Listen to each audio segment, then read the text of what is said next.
This curriculum gave rise to the school of Khairabad, and the Khairabadi school essentially moves this tradition, continues this tradition forward. Now, the Khairabādīs particularly became known for a distinct teaching style as well.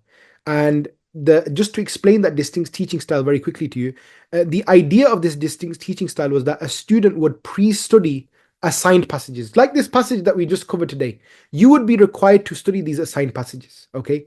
And you would apply every skill and every piece of knowledge that you had acquired from previous texts. So you would engage in the discipline of sarf, the discipline of nahu, the discipline of mantiq, the discipline of usul, and you would analyze the text.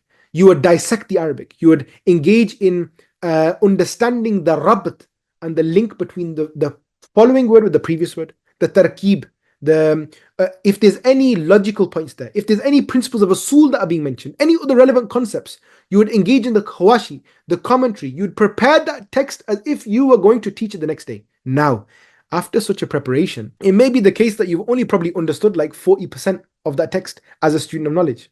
But this was okay, because the next day when you would sit with your Khairabadi teacher, as a inheritor of South Asia's Farangī Maḥall tradition, you would sit with this teacher. He would now deliver for you a taqreer.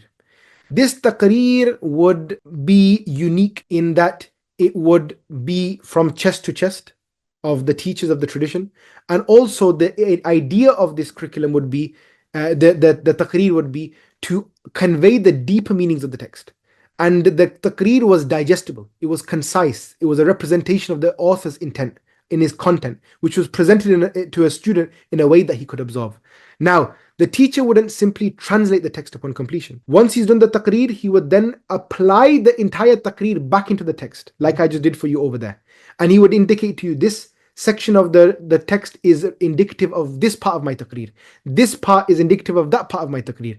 This way, the 60% of the lesson that the student didn't understand the night before, the passages, has now become understood to him. He would take that back, he would memorize those passages, and then he would save and he'd rehearse those passages, and then he would commit them to memory, and then he would preserve them for future reference. He'd then go at it again, the next day, the next day, the next day, until he would get to a point where 40% would increase to 45 to 50 to 60 to 80 to 100, and he would become, our teachers say, when he can understand the passages the night before and come to class and the teachers repeats back everything mi'a bil mi'a, 100%, now he's a Maulvi.